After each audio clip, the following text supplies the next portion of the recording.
Matindi ang sikat ng araw ng umagang yon habang nakapila kami ng aking lolo na si Lolo Lauro para sa mga trabahador na sasahod sa minahan ng ginto na pagmamay-ari ng mayamang si Donato. Nasa unahan naming lahat si Donato.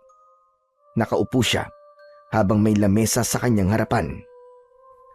Masusi niyang tinitignan ang kanyang notebook kung saan nakasulat kung ilang araw at ilang oras pumasok ang isang trabahador.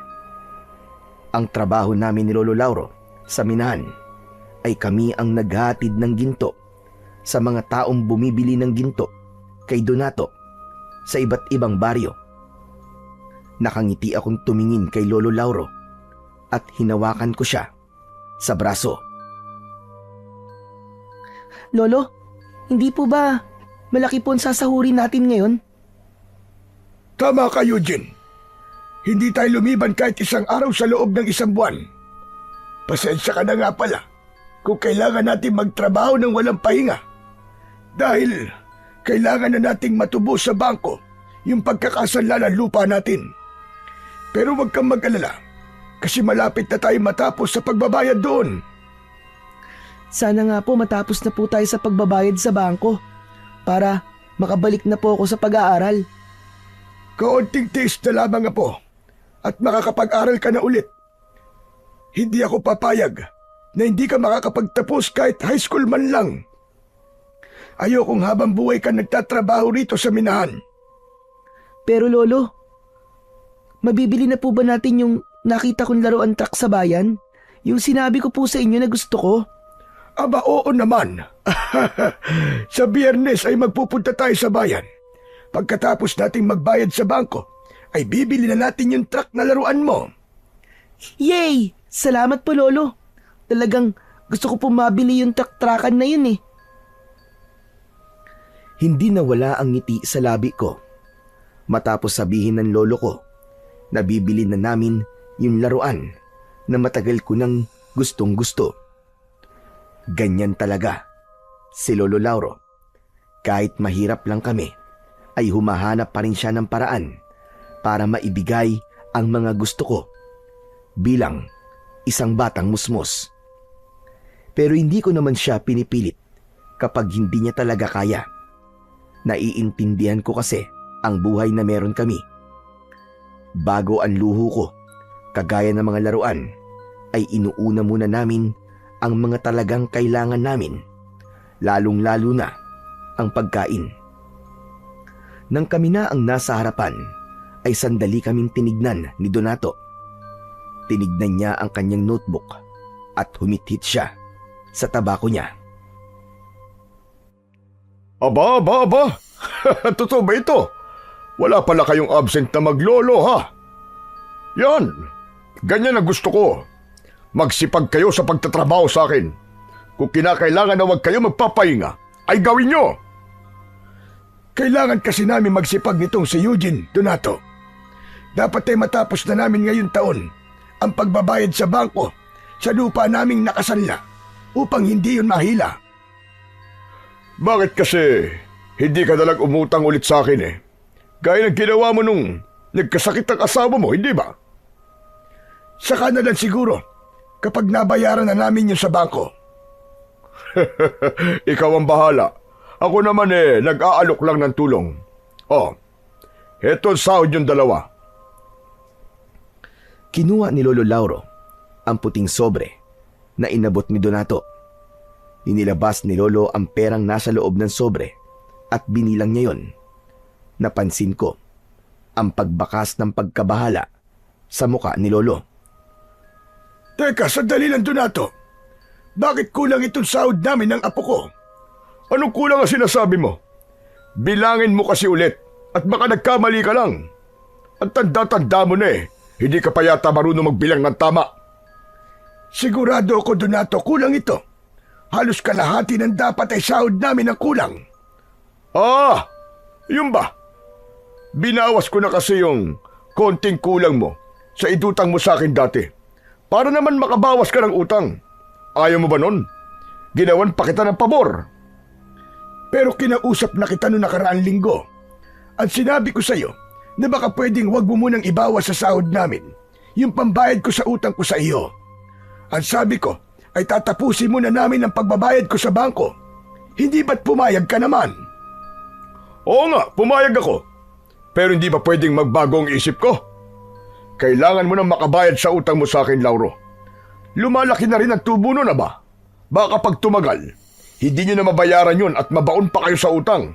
Paniguradong habang buhay kayo magtatrabaho ng apo mo sa akin nang walang sinasahod. Pero Donato, tama na. Huwag ka nang umapila. Kayo na itong pinapasahod Kayo pa ang marunong sa akin. Saka ang dami pang nakapila sa likod nyo. Hindi lang kayo ang pinapasahod ko. Sige na. Umalis na kayo at magtrabaho na kayo. Tinignan ko ng masama si Donato. Talagang hindi ko gusto ang ugali niya noon pa man. Kung may iba lang sana kaming papasukan na trabaho ni Lolo, ay hindi kami magtatrabaho sa minahan niya. Hindi lingid sa kaalaman ng lahat na masama talaga ang ugali ni Donato. Porke mas nakatataas siya sa aming lahat, ay akala niya ay pwede niya na kaming tratuin ng hindi maganda. Kapag may trabador sa minahan na nagkamali, kahit maliit na bagay, ay pinaparusahan niya gamit ang kanyang latigo. O kung hindi naman, ay hindi niya pinapasahod at hindi pinapakain. Madalas din na kahit gabi na, ay pinagtatrabaho niya ang mga minero, pero hindi niya dinadagdagan ang sahod. Kaya naman, palaging ipinapaalala sa akin ni Lolo Lauro na kung sakaling maging mayaman ako pagdating ng araw, ay wag na wag kong gagayahin ang ugali ni Donato. Nagulat ako nang tumingin si Donato sa akin. Nahuli niya akong nakatingin sa kanya ng masama. Hoy bata, ang sama mo makatingin Bakit? Kaya mo na ba akong labanan? Para sa kaalaman mo, wala akong sinasando. Kahit bata ay pinapatulang ko. Nakikita mo ba itong latigo ko? Alam mo ba kung ilang tao na ang nahampas ko gamit ito? Donato, huwag mo namang takutin si Eugene. Bata pa siya. Wala akong pakialam kahit bata pa yung apo mo. Ang samang tumingin Papalag na yata sa akin Tinuturuan mo ba yan ang tamang pag-uugali? Tinuturuan po ako ng lolo ko ng tamang asal. Pero may kilala po ako na kailangan po maturuan ng tamang ugali. At sino tinutukoy mo? Ako? Wala po akong sinabi na kayo po yun. Sa bibig niyo po yun ang galing. Abat, napakatabil talaga ng dila mo bata ka. Hoy Lauro, pagsabihan mo yung apo mo Kaya bata-bata pa Napakasama na ng ugali. Pasensya ka na Donato. Eugene, tara na. Magsimula na tayo magtrabaho. Hinawakan ako ni Lolo Lauro sa braso at umalis na kami sa harapan ni Donato. Naglakad na kami papunta kay Mang Andoy na siyang nag-aabot sa amin ng mga ginto na dadalhin namin sa mga bumili noon sa iba't ibang baryo. Si Lolo Lauro lang ang lumapit kay Mang Andoy. Habang nag-uusap silang dalawa, ay lumapit ako sa kabayo na siyang sinasakyan namin ni Lolo papunta sa mga bumibili ng ginto kay Donato. Hinaplos ko ang muka ng kabayo. Naisip ko na kung may sapat sana kaming pera, ay hindi kami magtatrabaho ni Lolo Lauro sa malupit na si Donato. Baka meron kaming sariling taniman ng mga gulay o hindi naman kaya ay meron kaming sariling pwesto sa palengke. Hindi ko rin sana kailangan pang huminto sa pag-aaral at sigurado ko na makakapagtapos ako hanggang kolehiyo. Napapitlag ako nang marinig ko ang boses ni Lolo Lauro sa aking likuran. Tara na! 3 baryo ang kailangan natin puntahan. Ihuli na lang siguro natin itong San Agustin dahil ito ang pinakamalayo. Malayo nga po yun Hindi po ba unang beses nating mag-aatid doon ng ginto? Tama ka, Apo. Kaya paniguradong aabutin tayo ng hapon bago tayo makabalik. Kaya simulan na natin ang trabaho natin. Tinulungan ako ni Lolo na sumakay sa kabayo. Inabot niya sa akin ang isang bag na naglalaman ng mga ginto at saka siya naman ang sumakay.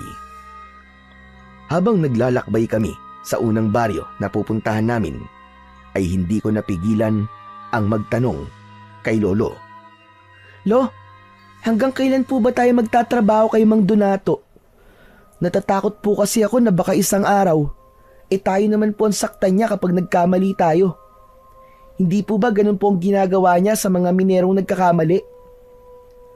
Hindi ko alam, Apo. Wala naman kasi tayong ibang mahahanap na trabaho. Lalo na ako.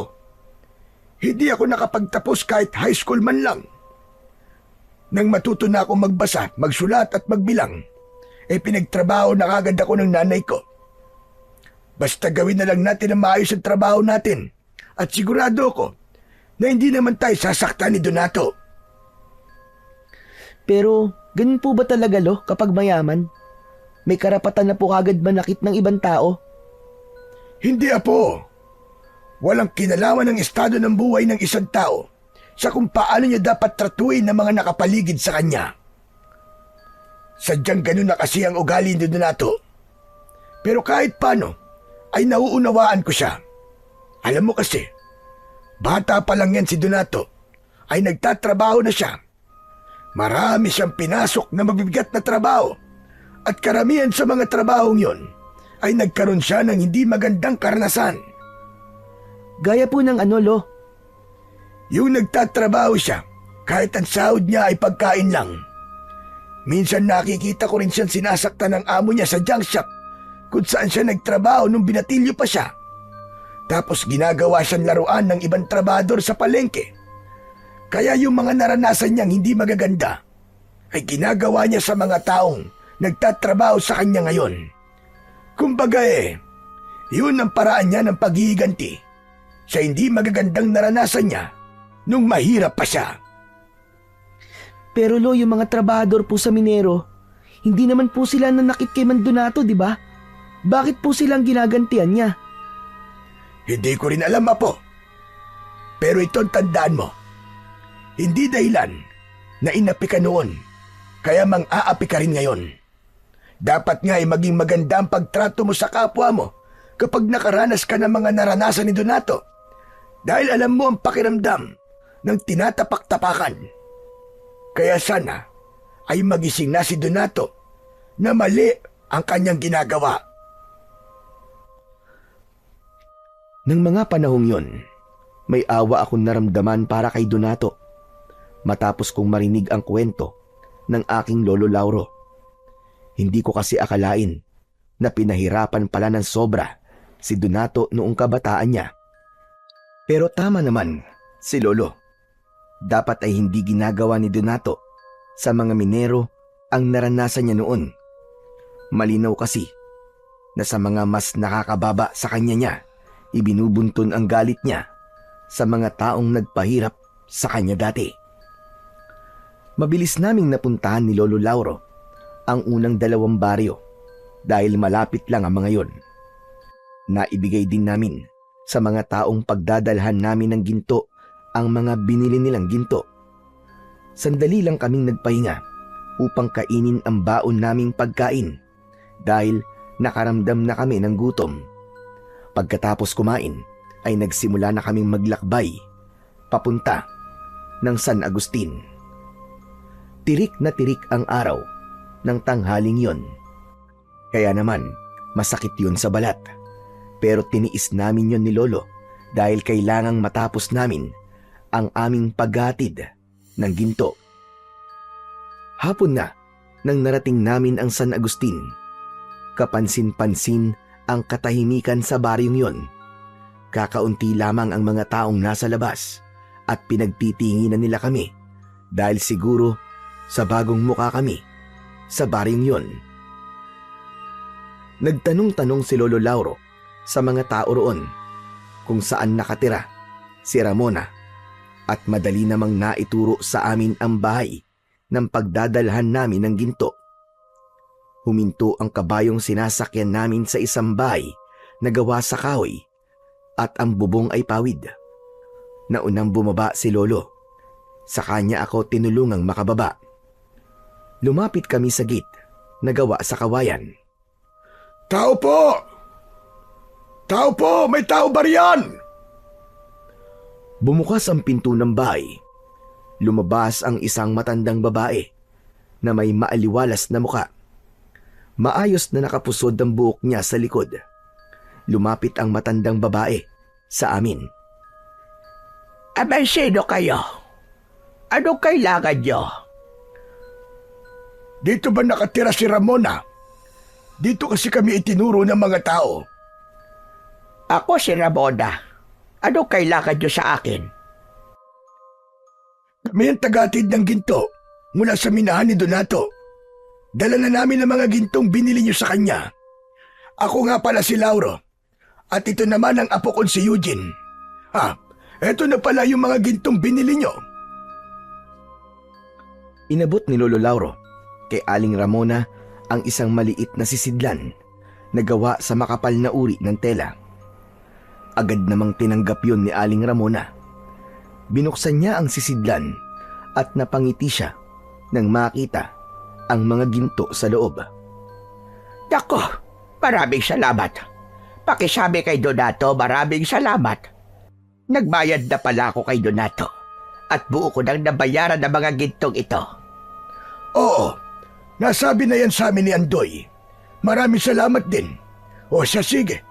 Aalis na pala kami ng apo ko. Aling Ramona, pwede po ba kaming makiinom ng tubig? Kanina pa po kasi ako nauuhaw eh.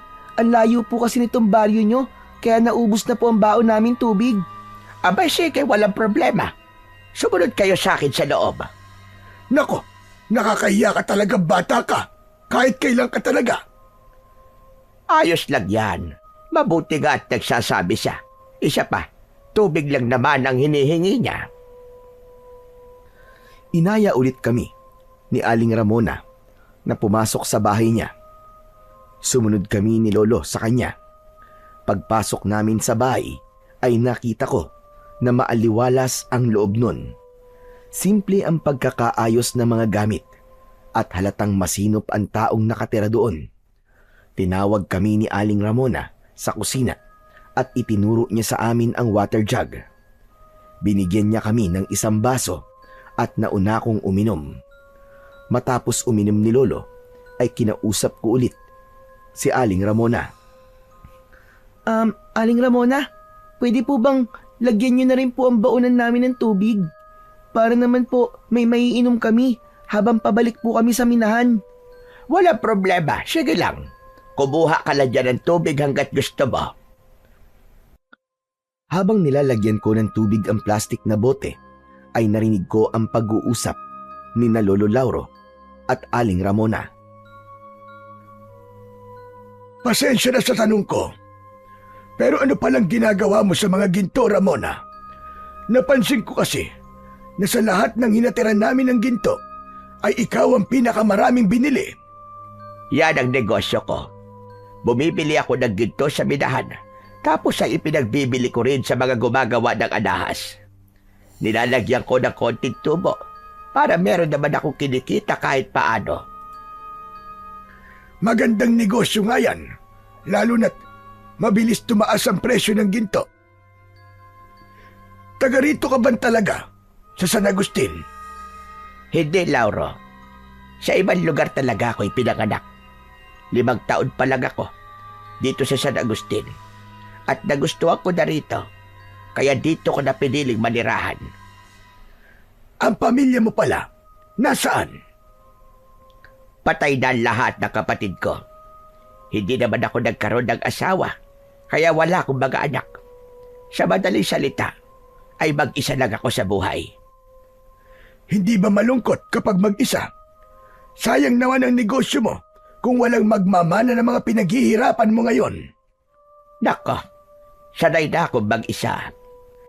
Para sa akin, ay walang problema kahit wala akong kasama sa buhay. Dahil mas payapa nga ang ganon para sa akin. Saka kung sakaling mawala ako, wala na akong pakialam sa mga maiiwan kong pera o kayamanan. Teka, ano ba ito? Isa ba itong interview? At ang dami mong tanong. Pasensya ka na. Masyado ko nawili sa pagtatanong. O ano, Eugene? Tapos ka na bang maglagay ng tubig dyan? Kanina pa po, Lolo. Bakit hindi ka nagsasalita? Pambihirang batang ire. Kausap niyo po kasi si Aling Ramon eh. Hindi po ba sabi niyo po sa akin, wag po akong sisingit o makikisali sa usapan po ng mas nakatatanda sa akin? Nakakatuwa naman ang apo mo, Lauro. Mukhang maganda ang mga itinuturo mo sa kanya. Yan ang nag-iisa kong apo na si Eugene. Ang talagang ipinagmamalaki ko dahil napakabait niyang bata. Kaya nang mamatay ang aking asawa, ay hindi ako masyadong nalungkot dahil nandyan si Eugene. Kung ganon, ay balo ka na pala. Ganun na nga, Ramona. Alam mo na, binatang binata at walang sabit. O siya, sige, tutuloy na kami. Masyado na tayo napapasarap sa kwentuhan. Baka abutin na kami ng dilim sa daan. O sige, mag-iingat kayo. Oo nga pala. Dalhin nyo na itong mga tinapay para meron kayong makakain sa daan. Kinuha ni Aling Ramona ang isang supot ng tinapay na nasa ibabaw ng kanyang lamesa. Ayaw pa sana yung tanggapin ni Lolo Lauro, pero naging mapilit si Aling Ramona. Kaya wala nang nagawa si Lolo, kundi kunin ang tinapay.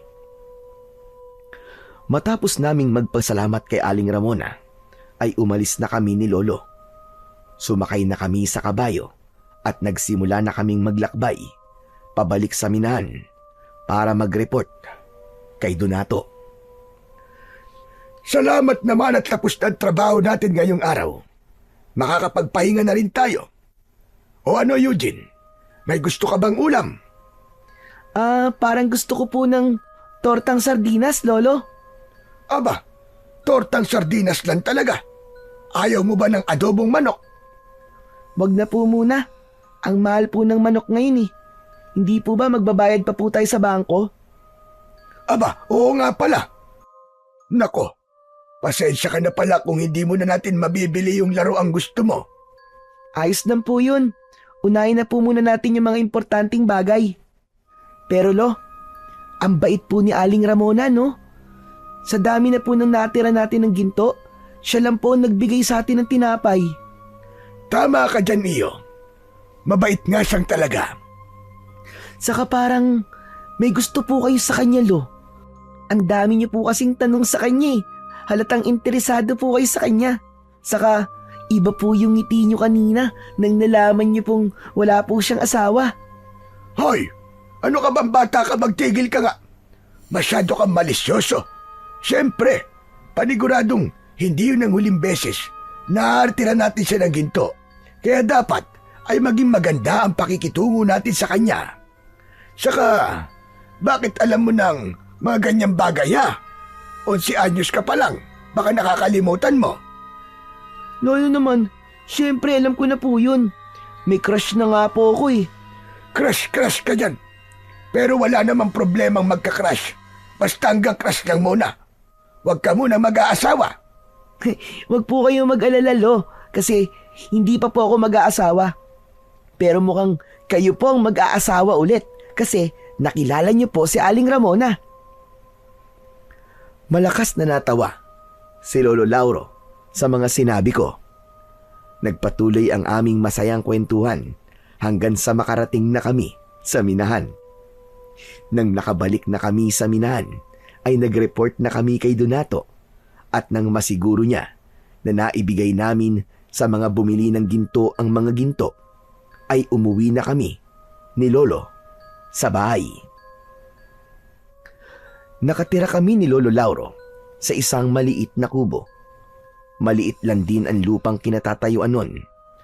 Agad na nagluto si Lolo ng pagkain namin para sa hapunan.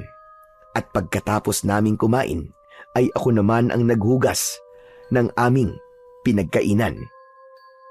Eugene na po. Pagkatapos mo dyan ay sumunod ka sa akin sa likod ng bahay. Tuturuan niyo na naman po ba akong gumamit ng agimat, Lo? Basta, pumunta ka na lang doon pagkatapos mo maghugas dyan. Lumabas na si Lolo, habang ako naman ay tinapos ko na ang aking ginagawa. Pinunasan ko ang basa kong kamay at saka ko pinuntahan si Lolo sa likod ng bahay. Nakita ko si Lolo na hawak ang kanyang agimat. Naikwento sa akin ni Lolo dati na ang agimat na yon ay ibinigay sa kanya ng isang mahusay na manunugis ng mga aswang. Sa lugar kasi kung saan lumaki si Lolo Lauro ay may mga aswang na umaatake. Nakitaan ng manunugis na yon ng potensyal si Lolo, kaya sinanay siya nito na makipaglaban sa mga aswang at gamitin ang agimat na yon. Ngunit dahil mas pinili ng pamilya ni Lolo na umalis sa lugar na yon, ay hindi nito naranasang makipaglaban sa mga aswang at nanatili sa pangangalaga niya ang agimat. Sabi ko na nga ba, tuturuan niyo na naman po ako sa paggamit ng agimat eh. Huwag ka nang magreklamo dyan at lumapit ka na rito.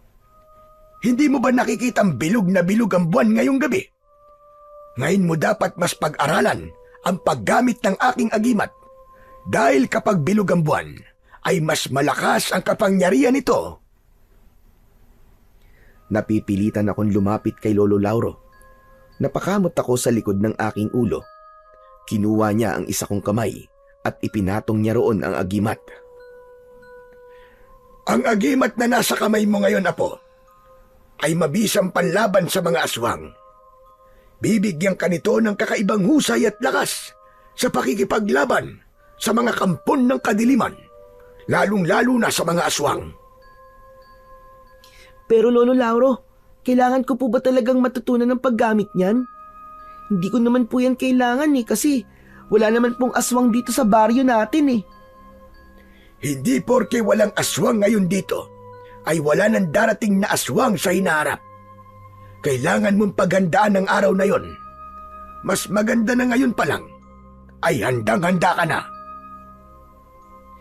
Bakit po hindi na lang po kayo ang gumamit niyan, Lo? Hindi po ba sa inyo naman po yan ibinigay ng manunugis na ikiniwento niyo po sa akin dati?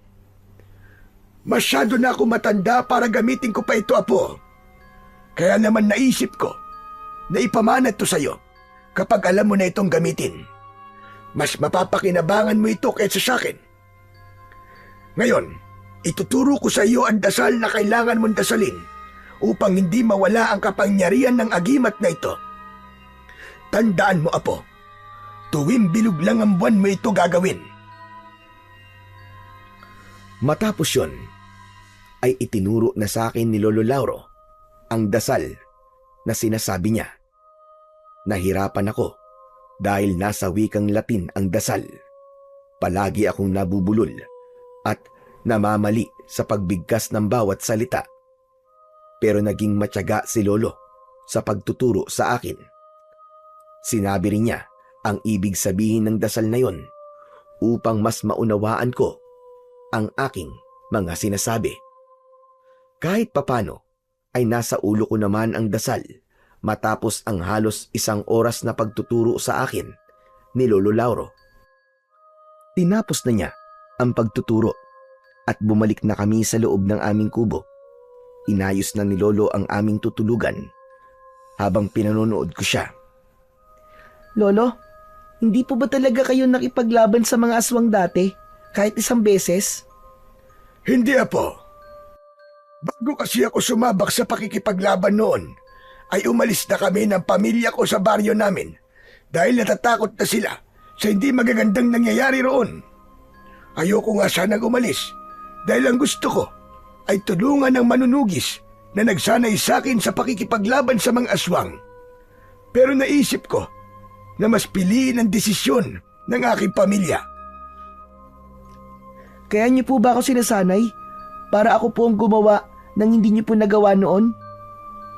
Parang ganun na nga. Pero sana ay huwag mong magamit ang agimat. Talagang gusto lang kitang maging handa sa mga pwedeng mangyari, Apo. Hindi natin hawak ang kinabukasan. Kaya't mas maigi na paghandaan ang mga ganung bagay. Kaya sana, Apo, huwag kang tamarin kapag tinuturuan kitang gamitin ang agimat. Naiintindihan ko na po. Sorry po, Lo kung palagi po akong tinatamad kapag tinuturuan niyo po ako. Pero pangako po, simula po ngayon ay seseryosohin ko na po ang mga ituturo niyo sa akin. Mabuti naman kung ganun. Halika na, matulog na tayo at maaga pa tayo bukas. Bago kami humiga ni Lolo, ay nagdasal muna kaming dalawa. Ipinagdasal ko na sana ay humaba pa ang buhay ni Lolo Lauro dahil gusto ko pa siyang makasama kapag nakakaangat na ako sa buhay.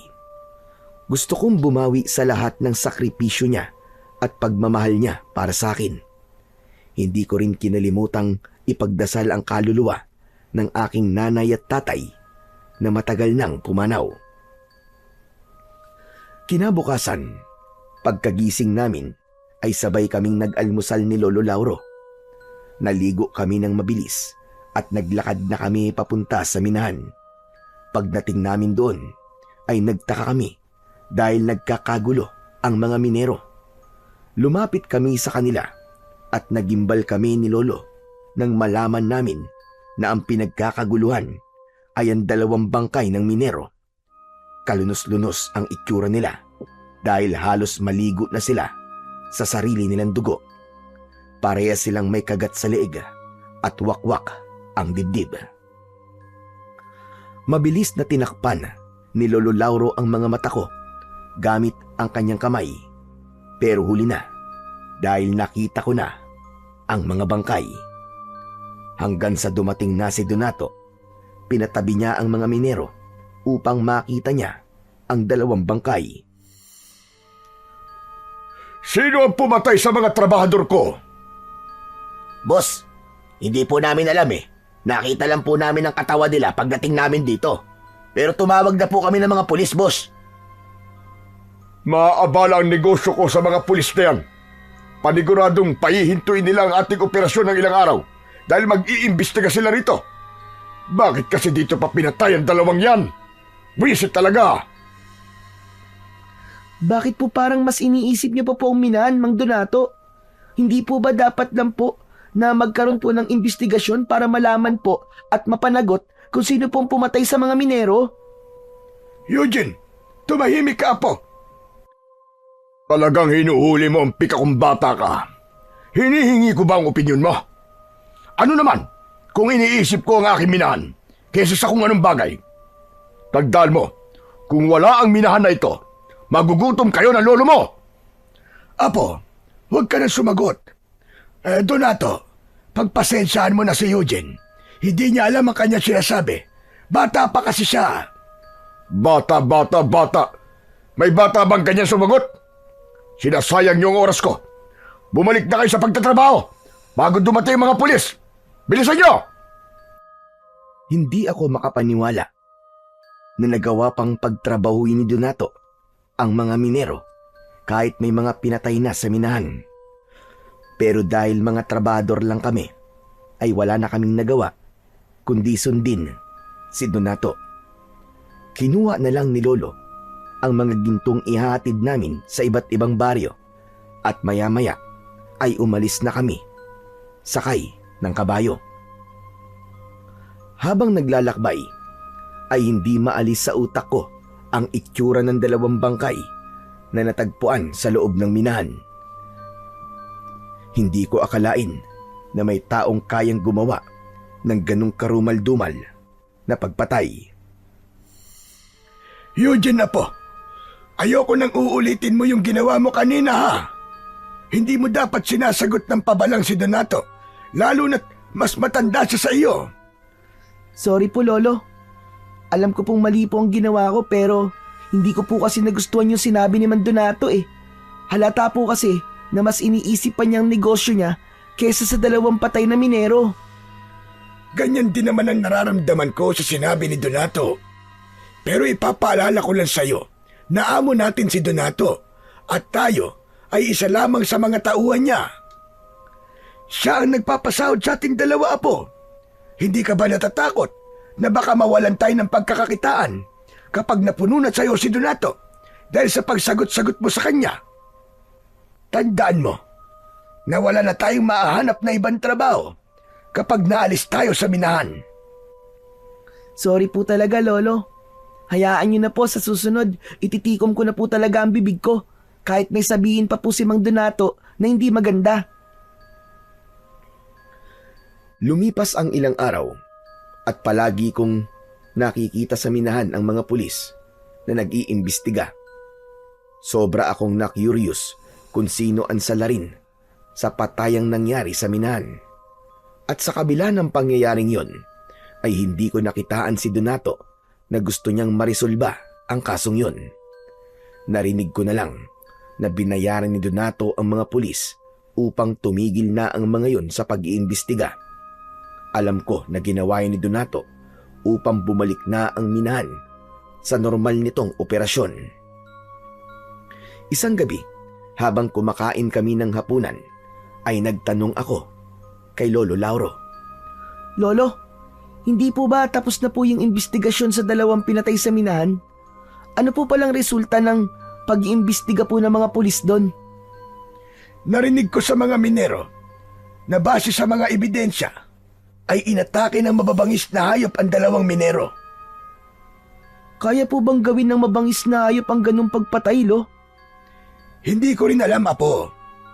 Ang sabi ng ibang minero ay binayaran daw ni Donato ang mga pulis para ganun ang kalabasan ng investigasyon. Ayaw kasi ni Donato na humaba pa ang pag-iimbestiga ng mga pulis dahil naaabala ang trabaho sa minahan. Hanip, grabe po talaga si Mang Donato, no? Para pong imposibleng mabangis na hayop lang ang pumatay dun sa mga minero eh. Nakakaawa naman po sila dahil mukhang hindi sila mabibigyan ng hustisya. Wala na tayong magagawa pagdating sa bagay na yan, Apo.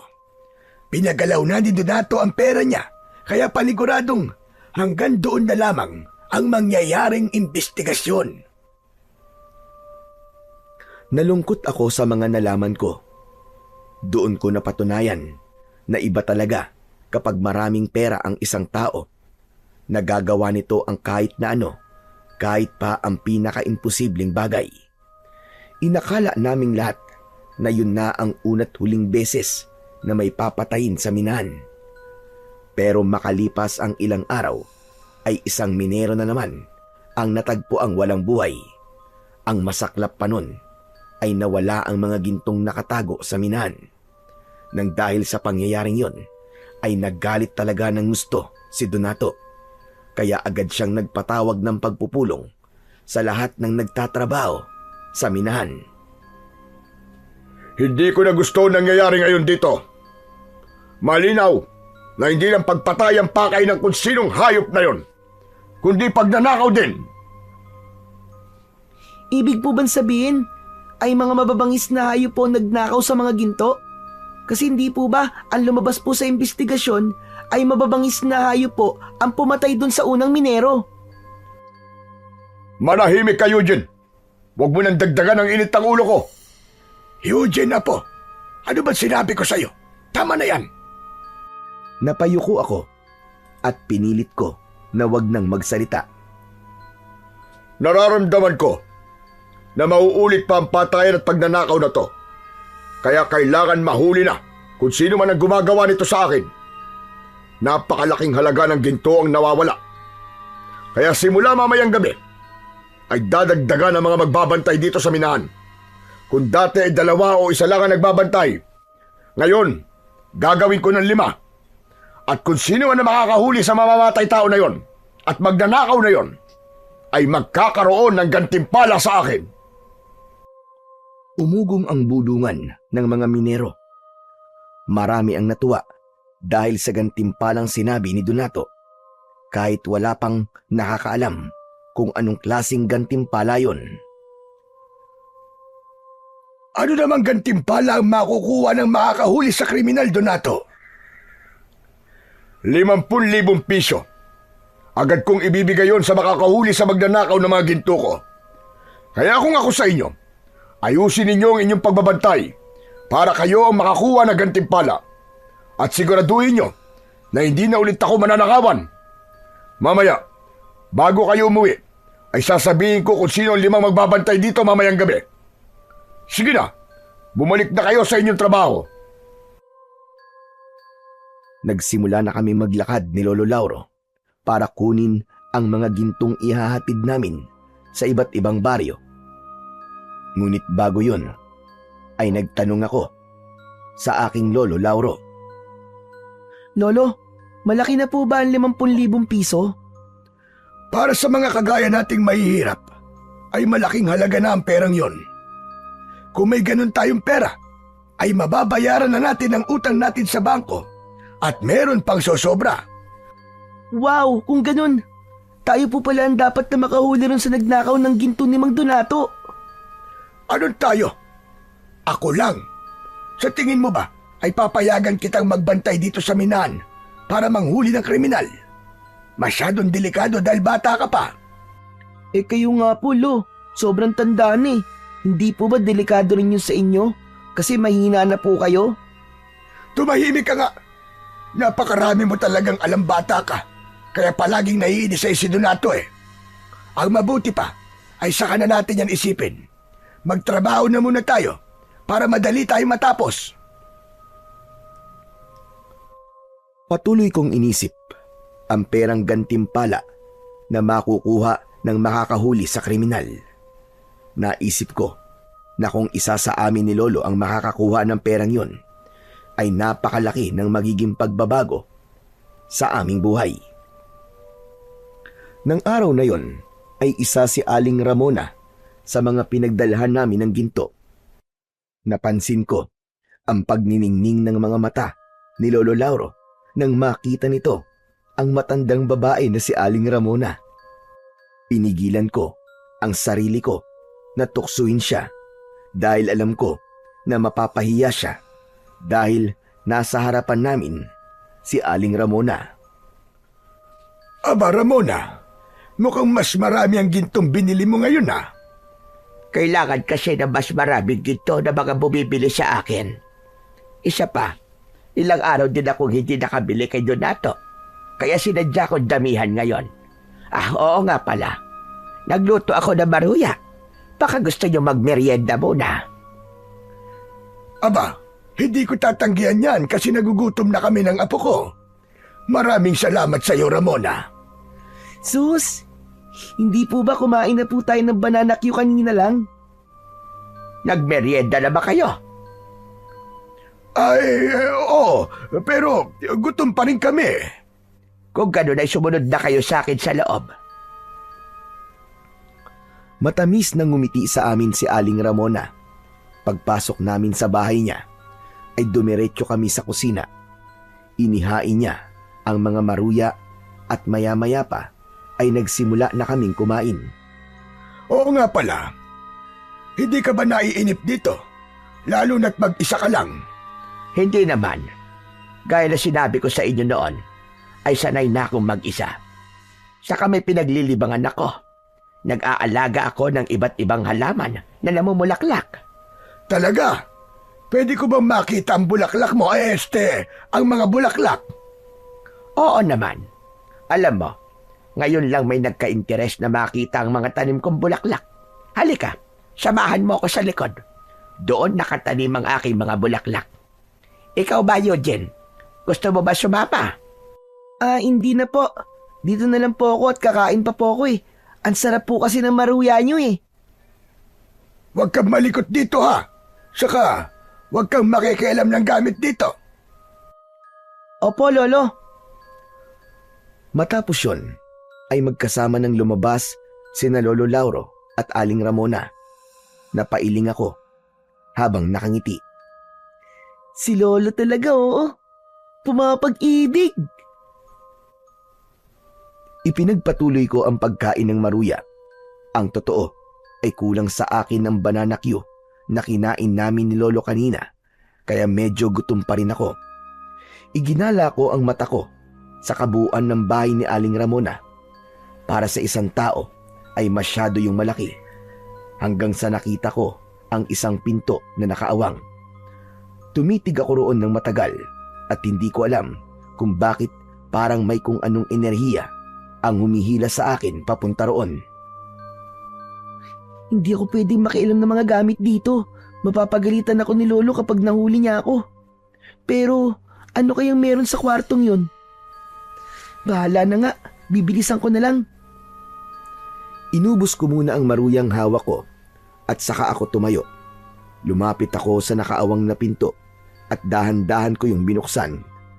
Nanlaki ang mga mata ko sa nakita ko roon. Meron doong isang ribulto na gawa sa itim na bato. Nakakatakot ang itsura ng ribulto, para yung isang halimaw na may dalawang malalaking sungay. Nakalabas ang matutulis ng mga ngipin at tila nanlilisik ang mga mata. Sa paanan ng ribulto ay merong napakaraming ginto. Kinilabutan ako ng matindi sa ribultong yun. Pakiramdam ko ay buhay yun at parang nakatingin yun sa akin. Nagulat na lang ako nang pumasok si Aling Ramona. Kitang-kita ko ang galit na rumihistro sa kanyang muka. Mabilis siyang lumapit sa akin at itinulak niya ako papalayo sa pinto. Malakas niyang isinarado ang pinto at bumaling siya sa akin. Bakit mo binuksan ang pintong ito? Naku, pasensya na po, Aling Ramona. Nakita ko po kasi nakabukas ng konti yung pinto, kaya lumapit po ako. Kahit na pa wala ka sa sarili mong pamamahay. Wala kang karapatan na hawakan o galawin ang mga gamit na narito nang wala akong pahintulot.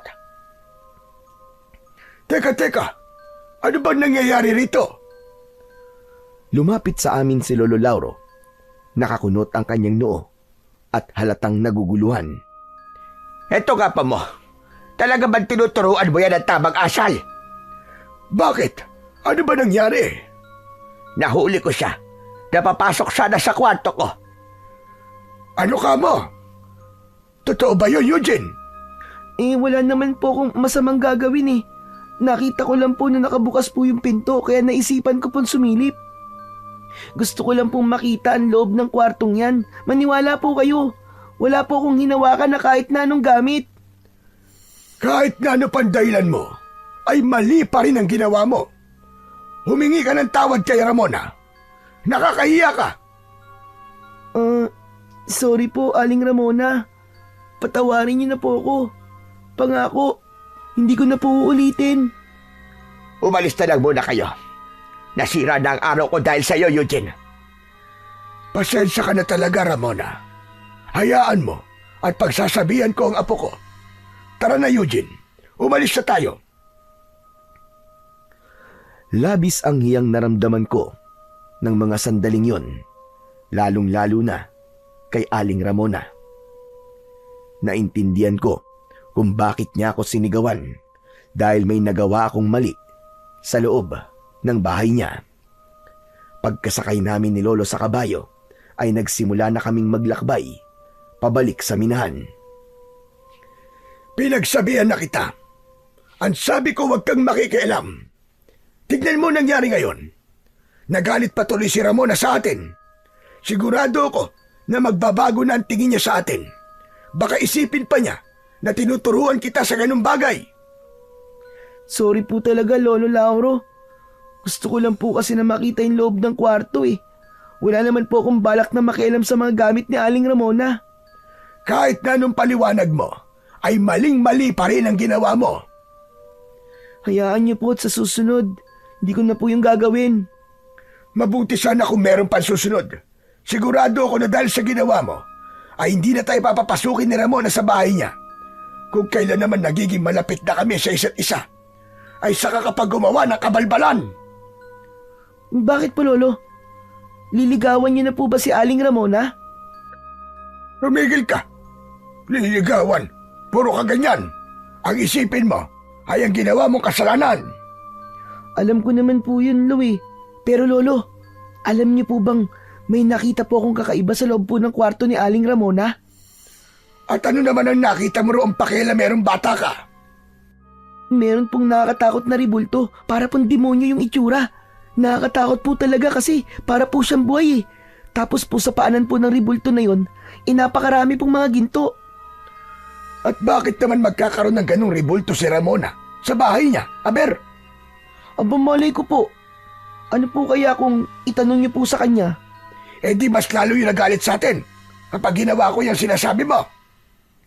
Pero bakit nga po kaya may ganung ribulto si Aling Ramona, no? Hindi po kaya sumasamba po siya sa dyablo? Ano ba naman yan lumalabas sa bunganga mo, Eugene? Kung ano-ano na lang ang naiisip mong bata ka. Paano naman sasamba sa dyablo si Ramona? Napakabait ng tao. Huwag kang ganyan mag-isip. Nakakita ka lang ng nakakatakot na ribulto sa bahay ni Ramona pag-iisipan mo na kagad siya ng masama. Basta, kung sakaling papasukin ulit tayo ni Ramona sa bahay niya, ay huwag mo nang uulitin ang ginawa mo kanina. Nagkakaintindihan ba tayo? Opo, Lo. Pangako po. Habang patuloy kaming naglalakbay pabalik sa minahan, ay hindi pa rin maalis-alis sa isip ko ang ribultong nakita ko sa bahay ni Aling Ramona. Bigla akong kinilabutan dahil pakiramdam ko hanggang sa sandaling yon ay nakatingin pa rin yon sa akin. Nakabalik na kami ni Lolo Lauro sa minahan. Nang oras na yon ay naghahanda na sa pag-uwi ang mga minero dahil tapos na sila sa kanilang trabaho. Pero kagaya ng sinabi ni Donato ay sasabihin ito kung sino ang 5 trabahador na magbabantay sa minahan sa gabing yon. Nagtipon kaming lahat sa iisang pwesto. Hindi nagtagal ay tumayo na si Donato sa aming harapan. Ngayon, sasabihin ko na kung sino ang 5 magbabantay ngayong gabi. Hindi kayo pwedeng umangal dahil darating din naman ang gabi na pilit kayong magbabantay. Ang mga napili ko para sa gabing ito ay Sinamulong, Andoy, Atong, at ikaw, Lauro. Eugene, ikaw na muna ang bahala sa bahay. Marunong ka naman magluto, hindi ba? Sandali. 4 pa lang yon. At ang pang-5 ay si Eugene. Sandali lang, Donato. Bakit kasama si Eugene sa mga magbabantay mamayang gabi? Masyadong mapanganib para sa kanya ang gagawin namin pagbabantay dahil masyado pa siyang bata. Pwede bang pumili ka na lamang ng iba? Hindi ka ba marunong umintindi, ha? Ang sabi ko, hindi kayo pwedeng umangal. Pero bata pa ang apo ko, Donato. Hindi ako pumapayag sa gusto mong ipagawa sa kanya. At bakit hindi? Trabahador ko rin ang apo mo. O sige. Gusto mo bang huwag kong pagbantayin si Eugene ngayong gabi at sa mga susunod na gabi ko na siya itatalaga sa pagbabantay? Pero ipapaalala ko lang sa iyo na iba-ibang grupo magbabantay kada gabi. Kaya maliit ang tsansang magkasama kayong dalawa sa pagbabantay kung hindi siya magbabantay ngayong gabi. Hindi ba dapat matuwa ka pa na pinagsama ko kayo sa isang grupo? Lolo, pumayag na po kayo. Huwag po kayong mag-alala. Mag-iingat na lang po ako. Hindi na nagawang magsalita pa ni Lolo Lauro, pero ramdam ko ang matindi niyang pagtutol na isama ako sa mga magbabantay sa minahan. Meron pa bang aapela sa inyo? Kung wala na ay umuwi na ang mga hindi magbabantay dito sa aking minahan. Habang ang 5 nakatalagang magbabantay ay maiiwan at gawin ninyo ang trabaho ninyo ngayong gabi. Gawin nyo ang lahat para mahuli nyo ang nagnakaw ng mga ginto ko. Nagsimula ng mag-alisan ang ibang mga minero. Naiwan kami ni Lolo kasama ang 3 pang kasama namin sa grupong magbabantay sa minahan para sa gabing yon. Paalis na sana si Donato pero mabilis yung nilapitan ni Lolo Lauro. Donato, nakikiusap ako sa iyo. Huwag mo nang isali si Eugene sa mga nagbabantay. Bata pa siya at hindi pa natin alam kung ano pa ang kayang gawin ng pumapatay sa mga minero at nagnakaw sa ginto mo. Gaya na sinabi ko, wala akong pakialam kahit bata pa si Eugene. Nagtatrabaho siya sa akin at kailangan kong maging patas sa lahat ng mga trabahador. Ayaw mo ba nun? Mas malaki ang tsansa niyong mahuli ang mamamatay tao at magnanakaw ng ginto. Dahil 2 kayo, mas malaki ang tsansang kayo ang makakakuha ng gantimpala.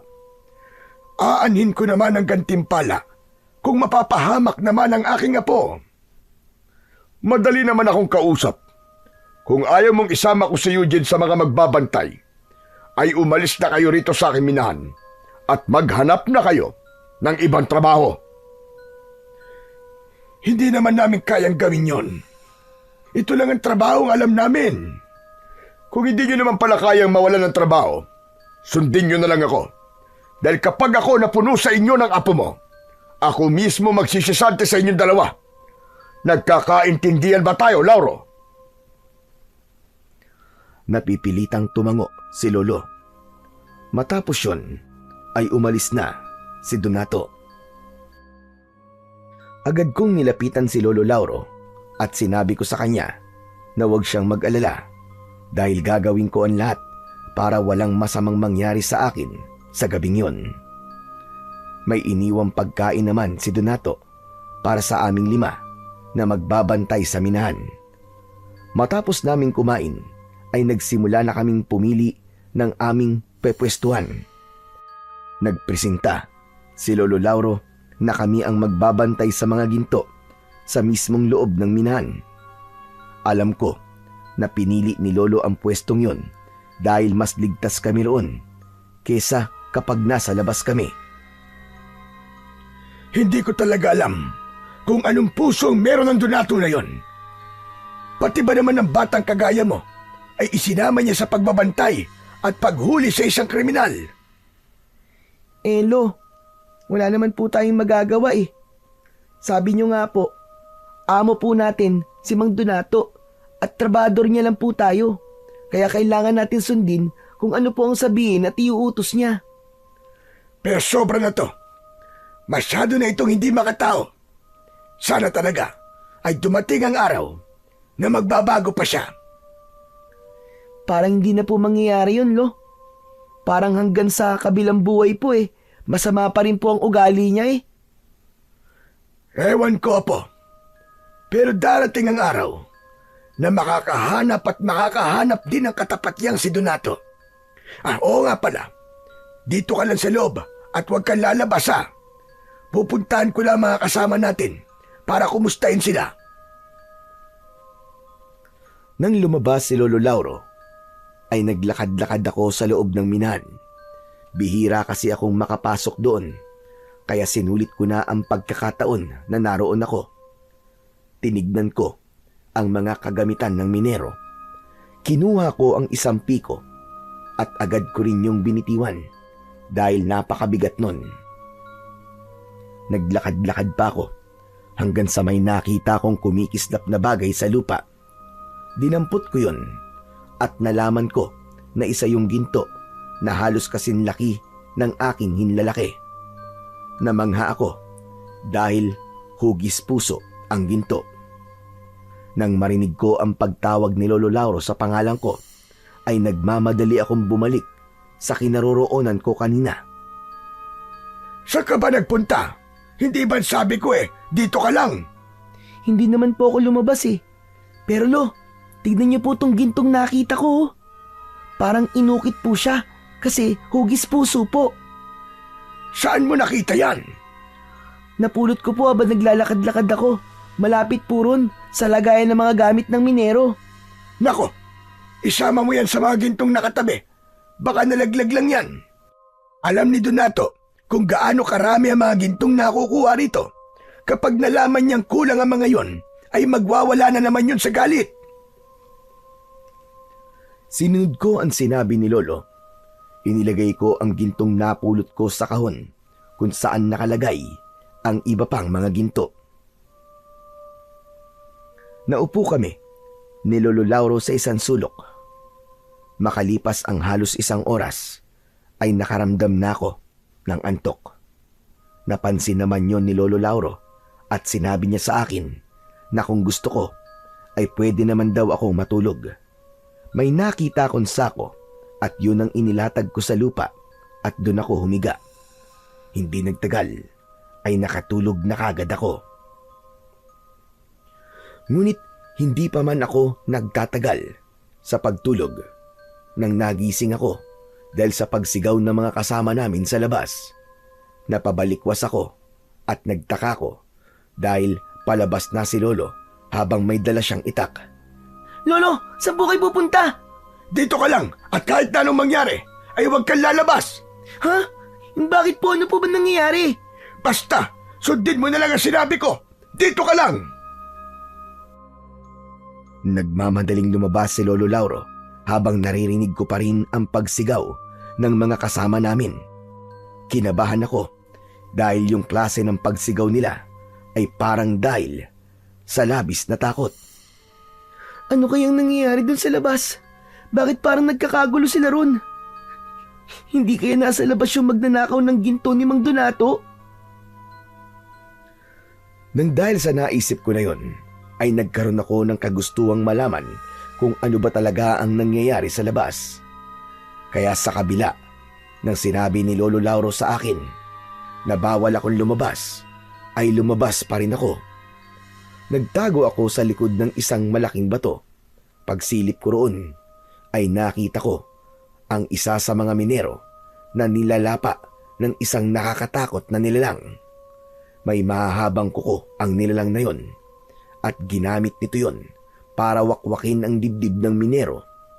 Bukod doon ay matutulis din ang mga ngipin niya at ang mukha niya ay parang sa isang mabangis na halimaw.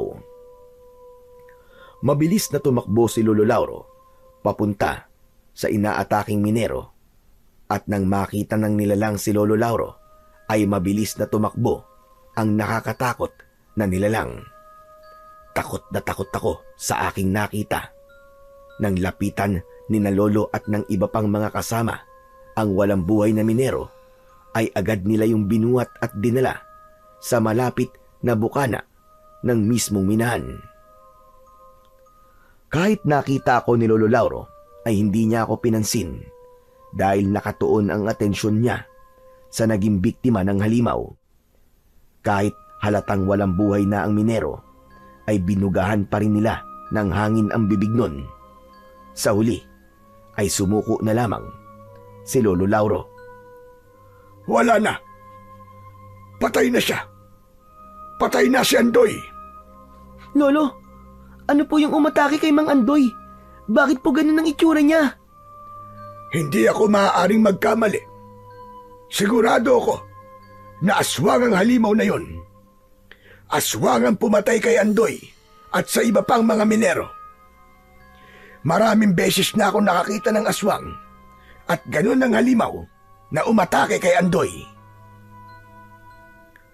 Bumakas ang takot sa mukha ng dalawa pang minero habang si Lolo Lauro ay matiim na nakatingin sa bangkay ni Mang Andoy. Pinakuha ako ni Lolo ng mga sako upang gamitin na pantakip sa bangkay.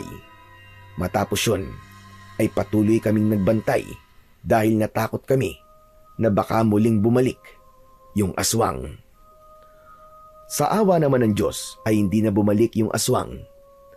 Hindi siguro niya inakala na maraming magbabantay sa minahan ng gabing yon. Pagsapit ng umaga ay dumating na ang mga minero at si Donato. Nagulat ang lahat nang makita nila na wala ng buhay si Mang Andoy. Ano nangyari rito kagabi? Ha, Lauro? Bakit patay na si Andoy? Donato, bumalik kagabi yung nagnakaw ng mga ginto mo at pumatay sa mga minero. Nasaan ang hayop na yon? Nahuli niyo ba? Hindi namin siya nahuli. Nakatakas siya. Nahuli rin kami para tulungan si Andoy. Nang susuguri na namin siya, ay bigla siyang tumakas. Mga inutil! Bakit niyo ba pinakawalan? Kaya nga dinamihan ko na magbabantay dito para hindi na kayo matakasan. Tapos ngayon, sasabihin mo na nakatakas. Mga wala kayong silbi. Kahit 5 kami rito, hindi namin siya kayang labanan kahit mag-isa lang siya. Dahil isa siyang aswang. Isang aswang ang pumatay sa mga minero. Malamang, ang aswang din na yon ang kumuha sa mga ginto mo. Ano ka mo? Aswang? Anong aswang ang sinasabi mo? Malamang sinasabi mo lang yan para pagtakpan ang kapalpakan nyo. Nagsasabi po ng totoo si Lolo. Aswang po talaga ang umatake rito kagabi. Dapat po kasi, sinamahan niyo po kami para nakita niyo po mismo ang aswang. Kahit po ang dalawa naming kasama kagabi, ay mapapatunayan po na totoo po ang mga sinabi po ni Lolo. Sumali na rin sa usapan ng dalawang minero na kasama namin sa pagbabantay nung nakaraang gabi. Sinabi nila na totoo ang lahat ng sinabi ni Lolo Lauro dahil doon ay sandaling natigilan si Donato habang bakas sa mukha niya ang pagkagimbal.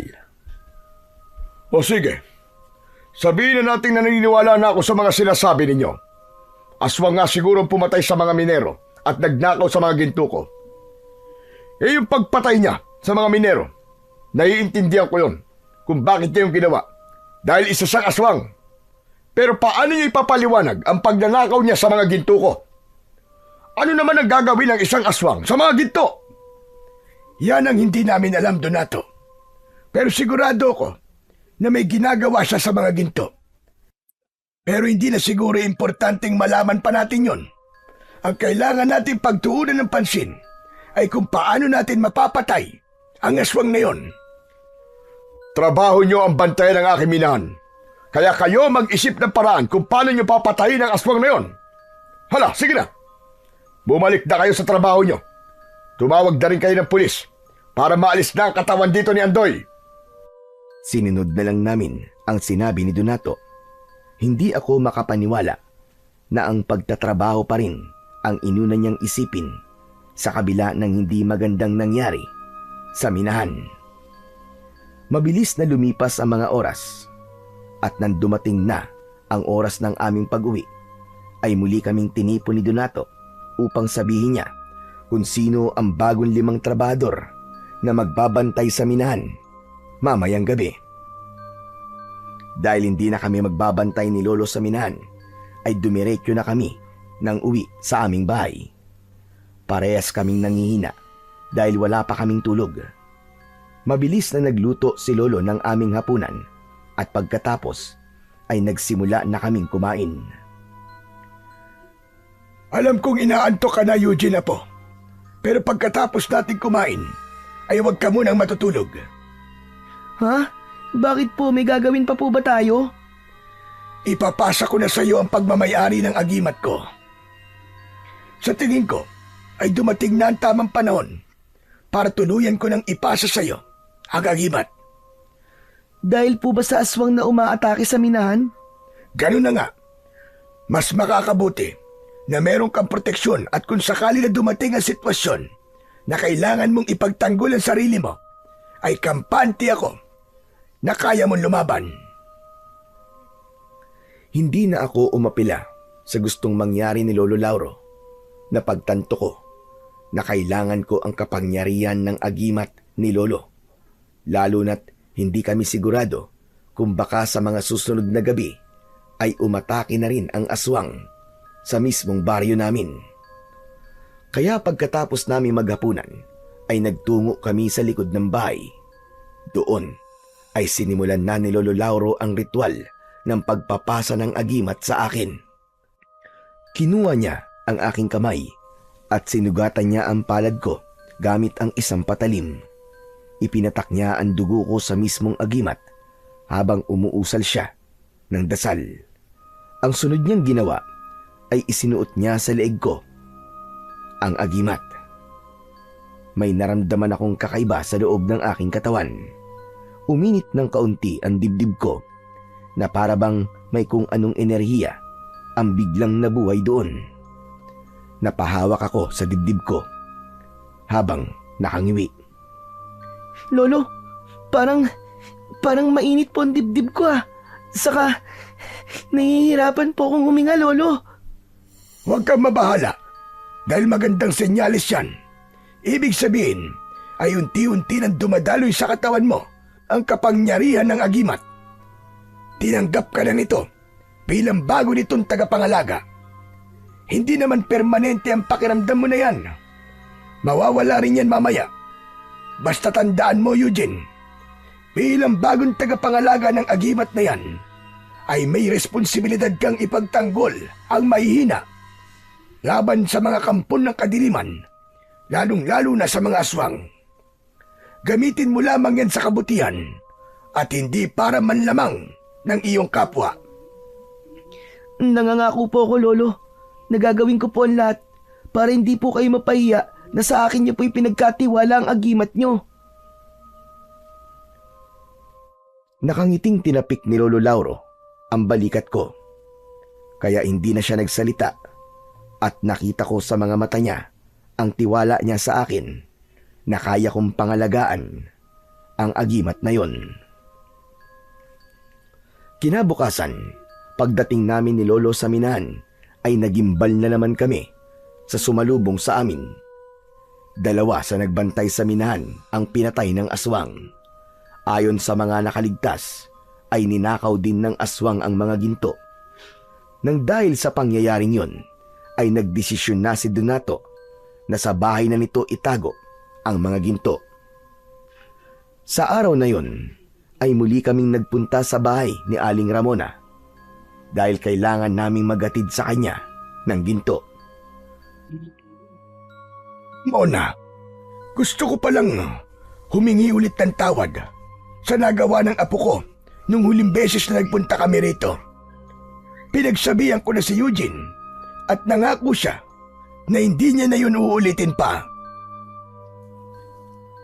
Kalimutan na lang natin yun, Lauro.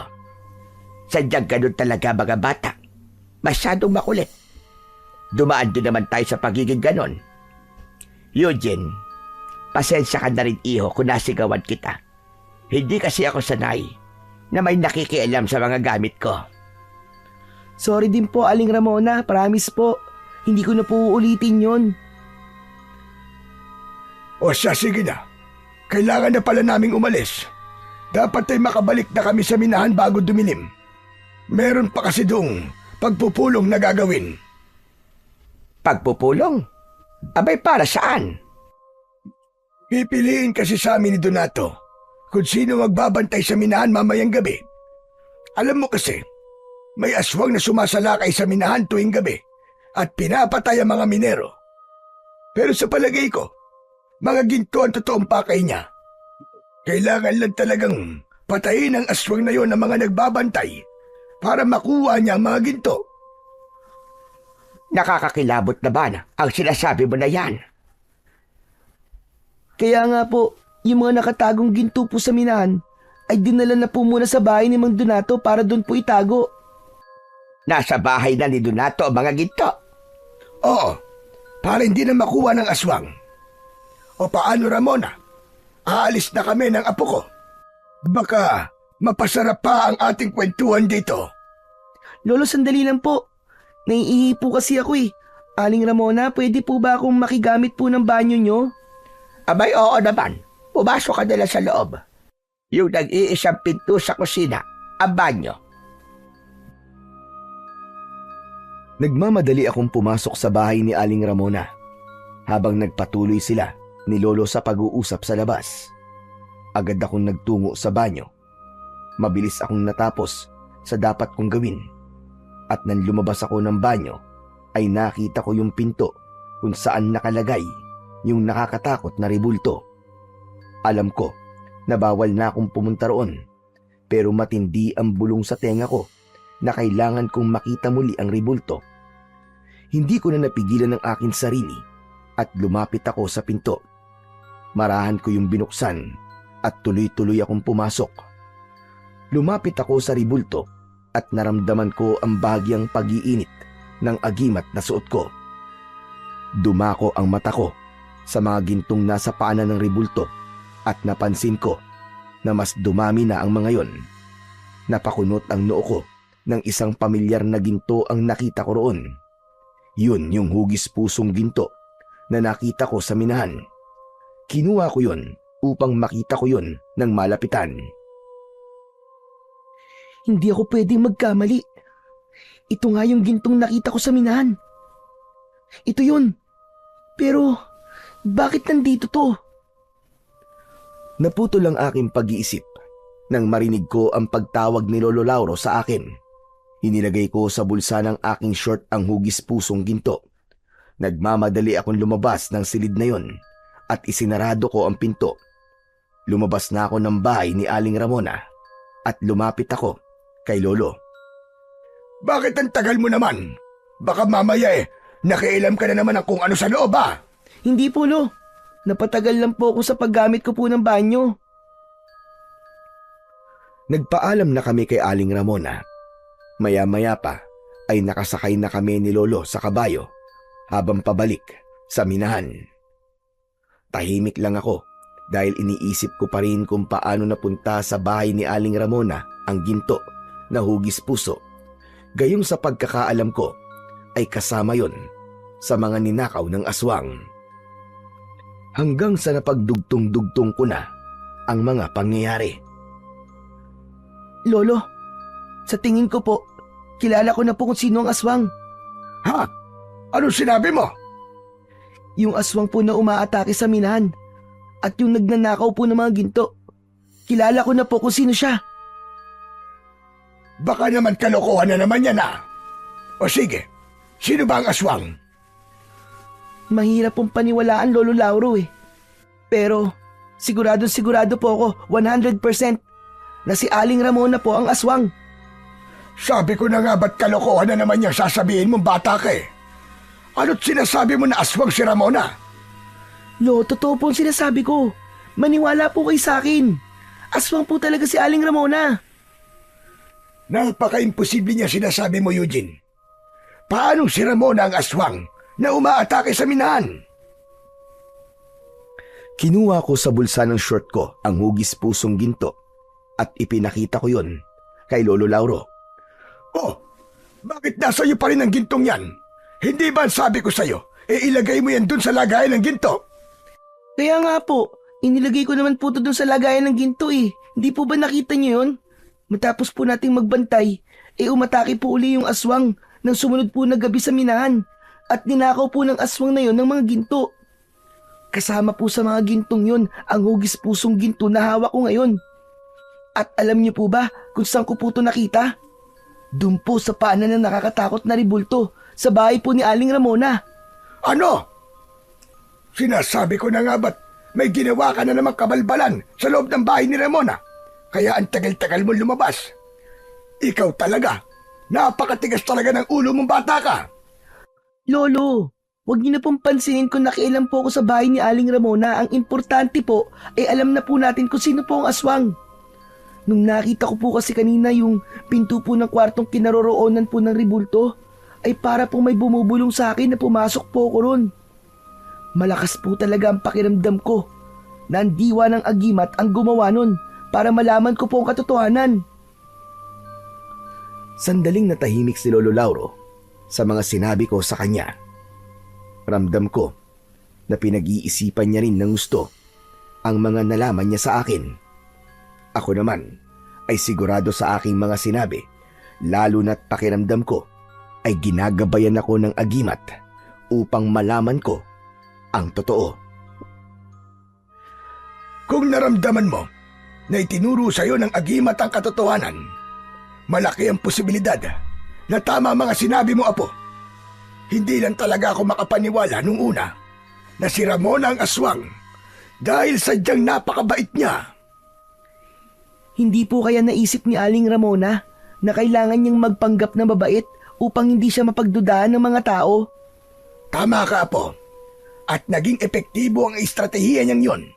Dahil nung sinabi mo sa akin na siya ang aswang, ay hindi kaagad ako naniwala. Ang ipinagtataka ko lang ay kung bakit ninanakaw niya ang mga ginto sa minahan at bumibili rin siya ng maraming ginto. Hindi po ba sabi ko po sa inyo ay nakita ko na doon po sa paanan ng ribulto ang daming ginto. Hindi po kaya hindi naman talaga niya binibenta yung mga ginto. Baka po inaalay niya doon sa ribulto. Baka po yung ribulto na yon ang itinuturing niyang Panginoon.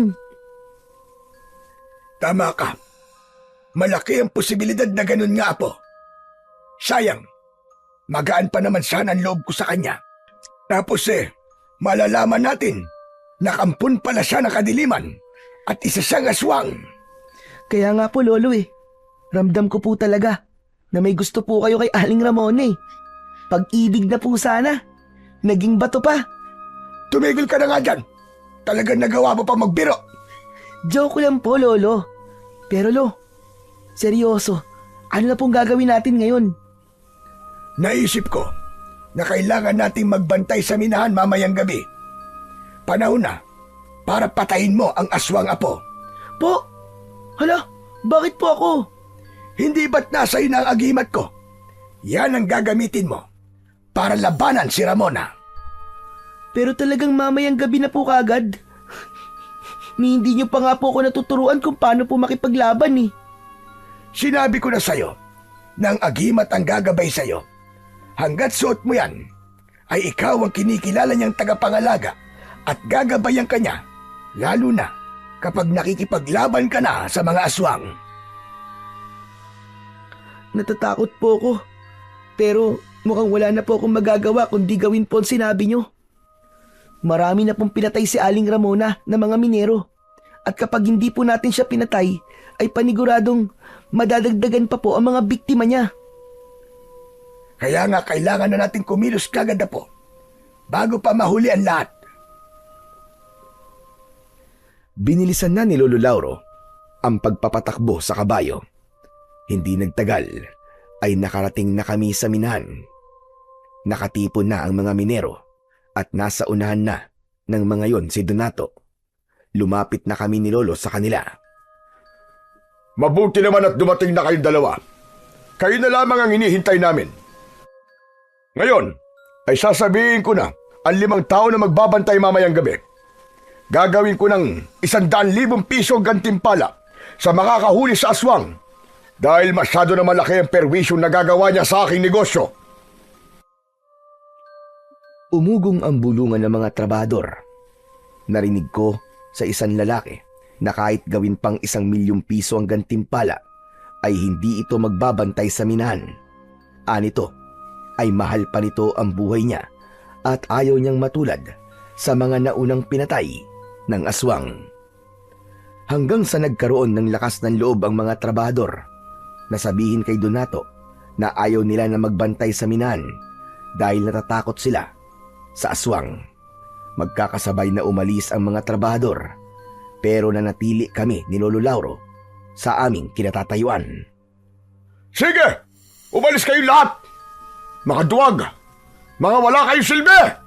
Huwag na kayo babalik dito kahit kailan! Hindi mo sila masisisi kung ayaw nilang magbantay dito mamayang gabi, Donato. Marami ng minero ang pinatay ng aswang na yon. May mga pamilya silang naghihintay sa kanilang bahay at sigurado ko na kahit taasan mo pa ang gantimpalang ibibigay mo sa makakahuli sa aswang, ay hindi pa rin magbabago ang isip nila. Ang dami mo sinasabing matanda ka. Kayong dalawa, ano pang ginagawa niyo rito? Umalis na rin kayo, kagaya ng mga walang kwenta at duwag na mga trabahador ko. Kami na lang ni Eugene na magbabantay dito sa minahan mamayang gabi. Huwag kang mag-alala, dahil gagawin namin ang lahat para mahuli ang aswang na yon. Aba, teka ga, mukhang nagbago ang ihip ng hangin ah. Nung una, ay ayaw mong pagbantayin si Eugene dito sa minahan. Tapos ngayon, biglang ikaw na mismo ang gustong isama siya sa pagbabantay. Alam ko na. Dahil sa dinoble ko na ang gantimpala. Tama ba ako? Hindi na ito tungkol sa pera, Donato.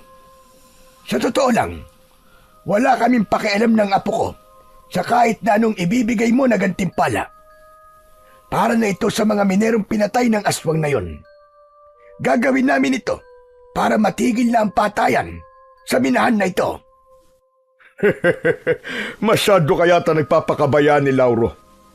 Pero duda pa rin ako na kaya niyong patayin ang aswang na yon. Isang matanda at isang bata. Aba, anong laban niyo sa aswang? Pero ayos na yan, kesa walang magbantay ngayong gabi dito sa minahan ko. O siya sige, galingan niyo ang pagbabantay at ipagdasal niyo na sikatan pa kayo ng araw. Ngumisi si Donato at sumakay na siya sa kanyang kabayo. Dala na rin niya ang mga gintong nakuha sa minahan sa araw na yon. Sinundan namin ni Lolo ng tingin ang papalayong si Donato hanggang sa mawala na siya sa aming paningin. Grabe no? Ang sama-sama po talaga ng ugali naman Donato na yan. Imbis na matuwa siya dahil nagpresenta tayo na magbantay dito sa minahan, ay ininsulto pa po niya tayo. Hayaan mo na, Apo. Ipakita na lang natin sa kanya na magtatagumpay tayong tapusin ang kasamaan ng aswang na yon. Ituon natin ang ating atensyon sa pagbabantay. Ang mabuti pa ay magdasal na muna tayo. Pinangunahan ni Lolo Lauro ang pagdadasal. Pumikit kami habang nakayuko. Panginoon, gabayan niyo po kami ng aking apo na si Eugene ngayong gabi. Patatagin niyo po sana ang aming kalooban upang magawa po naming harapin ang panganib na maaari naming suungin. Humihingi po ako sa inyo ng proteksyon at higit sa lahat, bigyan niyo po ng tapang at lakas ng loob ang aking apo kung sakaling makakaharap niya ang kampon ng kadiliman na aswang mamayang gabi. O Panginoon, o Hari ng lahat, itinataas namin ang lahat sa inyo. Alam ho namin na hindi mo kami ipababayaan. Matapos namin magdasal sa Panginoong Diyos, ay nagkaroon ako ng lakas ng loob. Inisip ko na kahit nakakatakot at mapanganib ang magiging gabi namin sa loob ng minahan, ay kailangan kong maging matapang. Kailangan maging buo ang loob ko.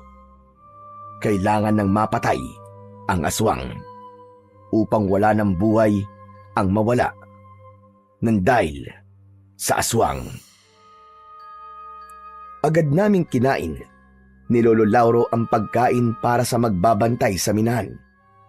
Habang nakaupo ako sa ibabaw ng bato sa labas, ay lumapit si Lolo sa akin at inabot niya sa akin ang isang itak.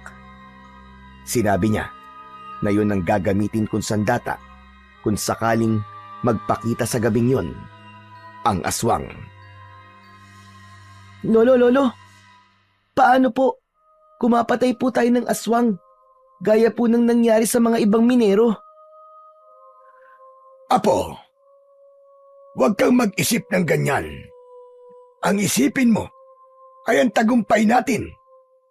Isipin mo, kapag napatay natin ang aswang na yon, ay magiging normal na ulit ang lahat dito sa minahan at wala nang mapapahamak na tao gawa ng aswang. Hindi ko po kasi maiwasang mag-isip, Lo, na baka may masamang mangyari po sa atin. Lalo na't kung sakali po, ay ito po ang unang beses na lalaban po ko sa isang aswang. Hindi ko po akalain, Lo, na sa edad ko pong ito ay magkakaroon na po ko ng ganito kabigat na responsibilidad. Alam mo, Eugene, Apo, normal lang sa isang tao na matakot. Pero tandaan mo na ang paglaban sa kasamaan ay wala sa edad o kasarian. Naniniwala ako na kaya mong gawin ang kayang gawin ng mas nakatatanda sa iyo, basta't manalig ka lamang sa iyong agimat at sa kapangyarihan ng ating Panginoong Diyos. Opo, maraming salamat po kasi palagi niyo pong pinapalakas ang loob ko. Dahil malaki ang tiwala ko sa iyo, Apo, hindi ko ibibigay sa iyo at ipagkakatiwala ang agimat na yan kung wala kang kakayahan na gamitin yan upang ipagtanggol ang kabutihan laban sa mga aswang. Matapos ang aming pag-uusap ng aking Lolo Lauro, ay nagpatuloy na kami sa pagbabantay sa loob ng minahan. Nilakasan ko ang aking pakiramdam upang kung sakaling nasa paligid na ang aswang, ay mabilis kong masasabi kay Lolo. Ngunit lumipas ang ilang oras at hindi pa rin nagpapakita sa amin ni anino ng aswang. Eugene, hindi ka ba binibigyan ng babala ng agimat mo kung narito na ang aswang? Wala ka bang nararamdamang kakaiba? Wala po, Lo. Hindi ko po nararamdaman yung aswang. Hindi po ba dapat nandito na po siya? Sa pagkakatanda ko po, ay ganitong oras po siya umatake nun eh. Tama ka. Yan nga rin ang ipinagtataka ko ngayon. Magkakasunod na gabi siyang umatake rito sa minahan. Kaya nakapagtataka na ngayong gabi ay hindi siya aatake. Bakit kaya? Ano kaya ang dahilan niya? Magsasalita pa sana ako nang may mainit na hangin na humampas bigla sa aking muka. Pakiramdam ko ay may bumulong sa akin na sinundan ng pagbilis ng tibok ng puso ko. Lolo, teka sandali lang. Naalala ko po. Hindi po ba sinabi po natin kay Aling Ramona na sa bahay na po ni Mang Donato dinadala mga gintong nakukuha dito sa minahan? Hindi po kaya wala pa rin po dito hanggang ngayon ng aswang ay dahil sa bahay po siya ni Mang Donato aatake para kunin po doon ang mga ginto. Diyos ko! Oo nga po! Tama ka! Kung ganun, ay kailangan natin magpunta sa bahay ni Donato at baka kung ano na nangyayari sa kanya ngayon. Halika, magmadali na tayo! Nagmamadali kaming sumakay ni Lolo Lauro sa kabayo na ginagamit namin sa paghatid ng mga ginto sa iba't ibang baryo. Mabilis na pinatakbo ni Lolo Lauro ang kabayo dahil naghahabol na kami ng oras. Kahit alam naming masama ang ugali ni Mang Donato, ay hindi pa rin namin kayang hayaan na mamatay siya sa kamay ng aswang. Sa wakas, ay nakarating na kami sa labas ng bahay ni Mang Donato. Isa yung konkreto at malaking bahay na nakatayo sa isang malawak na lupain. Pagbaba namin ng kabayo, ay napansin kagad namin na nakabukas ang pinto ng bahay. Nahihintakutang nagkatinginan kami ni Lolo Lauro nang marinig namin ang pagsigaw ni Mang Donato mula sa loob ng kanyang bahay. Diyos ko po! Ito na! Tama nga sinabi mo, Apo! Nandito nga si Ramona! Nandito ang aswang! Tara na po, Lo! Iligtas po natin si Mang Donato! Baka mamaya ay mapatay siya ng aswang! Mabilis kaming tumakbo ni Lolo Lauro papasok sa malaking bahay ni Mang Donato. Patuloy naming naririnig ang pagsigaw ni Mang Donato mula sa ikalawang palapag. Umakyat kami sa hagdan at isang pintong nakabukas ang nakita namin. Pumasok kami sa pintong yun at tumambad sa amin si Mang Donato na sugatan at dugo ang nakahandusay sa sahig. Naliligo ito sa sariling dugo. Naroon din ng aswang na nakatayo sa paanan ni Mang Donato.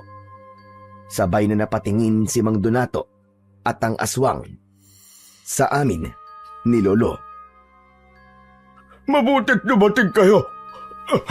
Tulungan niyo ako! Papatayin ako ng aswang na yan! Tulungan niyo ako!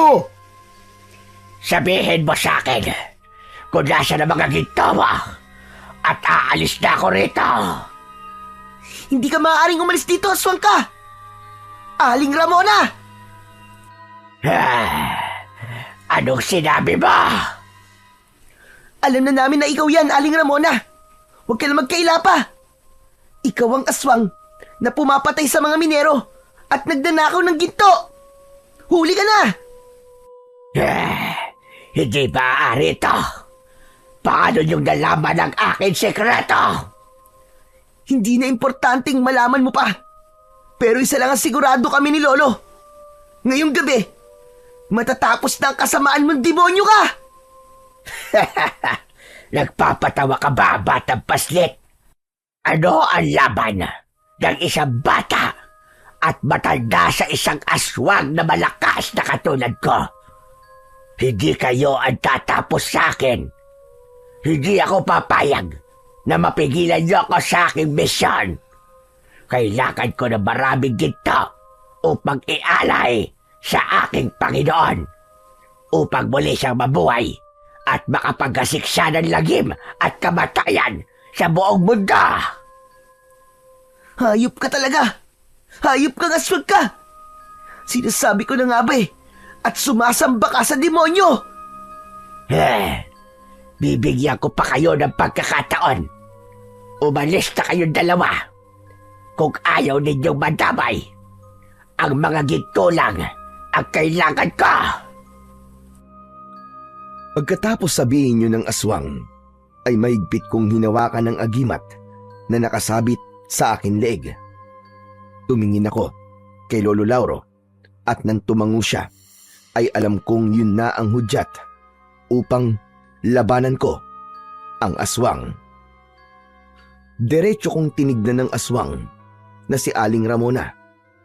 Alam ko na sa mga sandaling yon ay ginagabayan ako ng kapangyarihan ng agimat.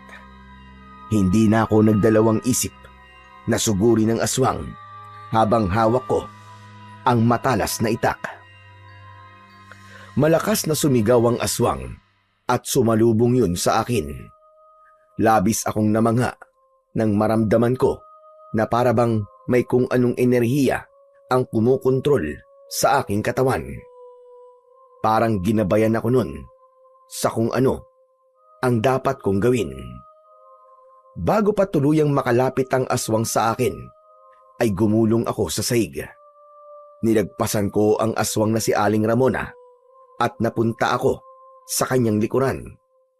Mabilis akong tumayo at nang humarap sa akin ang nakakakilabot na aswang, ay agad ko siyang sinaksak sa kanyang tiyan.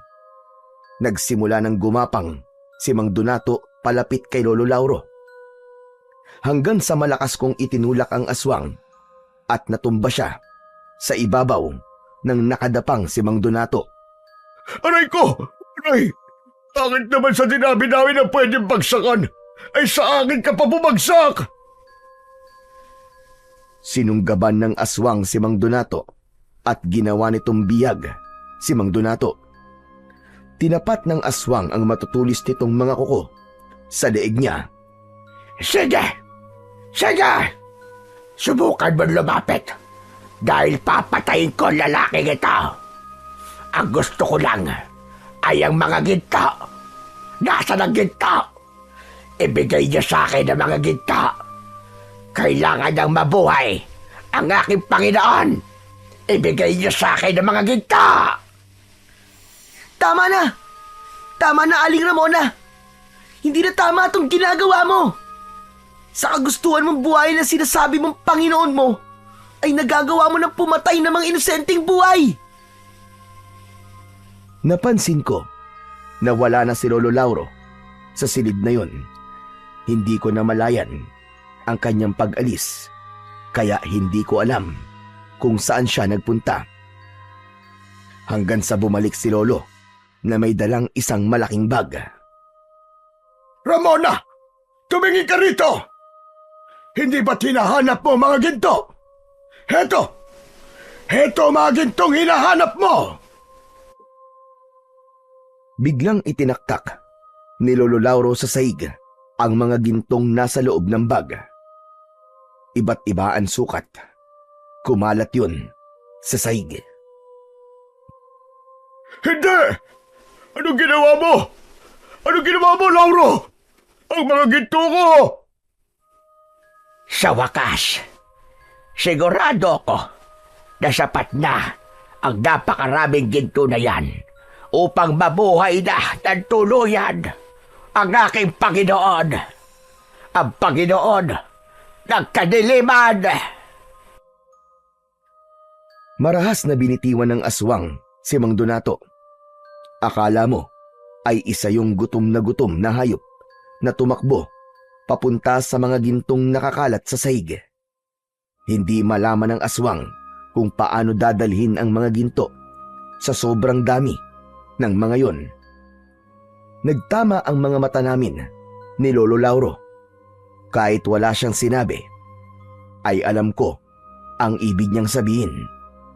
Habang abala ang aswang na si Aling Ramona sa pagkuha ng mga ginto sa sahig, ay marahan at tahimik akong naglakad papalapit sa kanya. Nang nasa likod na ako ng aswang, ay itinaas ko ang itak at hinawakan ko yun ng dalawa kong kamay. Naramdaman ko ang pagbalot ng malakas na enerhiya sa aking katawan at saka ko buong puwersang itinarak ang itak sa likod ng aswang. Umigik ang aswang na nagulat sa hindi inaasahang pag-atake na ginawa ko. Paghugot ko ng matalas na itak ay humarap pa sa akin ang aswang na si Aling Ramona at mabilis ko siyang giniritan sa leeg. Bumagsak sa sahig ang wala ng buhay na katawan ng aswang habang may mga ginto pa sa kanyang mga kamay. Hindi makapaniwalang tumingin ako kay Lolo Lauro. Lolo, wala na po ang aswang. Wala na po si Aling Ramona. Napatay ko na po siya. Napakahusay mo, Apo. Hindi talaga ako nagkamali nang ibigay ko sa iyo ang agimat. Dahil nagamit mo yan ng tama. Ipinagmamalaki kita, Apo. Teka lang, ano ba kayo? Pwede bang mamaya na kayo magkwentuhan? Tulungan niyo na muna ako rito. Doon lang namin naalala si Mang Donato. Tinulungan namin siyang makaupo sa isang upuan na gawa sa kahoy. Pambihira. Hindi ako makapaniwala na ikaw pa pala ang papatay sa aswang, Eugene. At mas lalong hindi ako makapaniwala na sa kabila ng hindi magandang pagtrato ko sa inyo, ay iniligtas niyo pa rin ako. Diyos ko, maraming salamat. Karapat dapat kong ibigay sa inyo ang ipinangako kong gantimpala. Hindi na po namin kailangan po ng gantimpala, Mang Donato. Masaya po kami ni Lolo na wala na po ang aswang at ligtas po kayo, Mang Donato. Hindi. Hindi pwedeng walang kapalit ang ginawa niyo sa akin. Kung hindi pera, ang gusto niyo ay magsabi lang kayo. Kahit na ano, ibibigay ko sa inyo. Sabihin niyo lang. Mang Donato, ang gusto lang po namin ni Lolo ay maging maayos na po ang pagtrato nyo sa mga trabahador nyo. Hindi po dahilan, Mang Donato, na nakaranas po kayo ng kalupitan noon para maging malupit din po kayo ngayon. Hindi pa po huli ang lahat para magbago, Mang Donato. Mas masaya pong mabuhay kung wala ka pong sinasaktang ibang tao. Nang dahil sa sinabi ko na yon, ay napahagulgol si Mang Donato. Panay ang hingi niyang tawad sa amin ni Lolo Lauro. Hindi kami naging matigas ni Lolo at ibinigay namin kay Mang Donato ang kapatawaran dahil naramdaman namin ang taus-puso niyang pagpapakumbaba. Matapos kong mapatay ang aswang na si Aling Ramona, ay bumalik na sa normal ang operasyon sa minahan. Si Mang Donato, na dating mapang-abuso, ay nagbago na. Naging mabait na siya sa mga trabahador at itinuring kaming parang pamilya.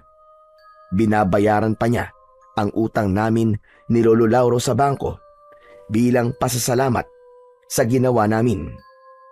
Sa tulong niya, nakapagsimula kami ng maliit na negosyo habang patuloy pa rin kaming tumutulong sa mga minero. Isang araw, ibinaon namin ni Lolo sa lupa ang ribulto ni Aling Ramona kasama ang mga ginto.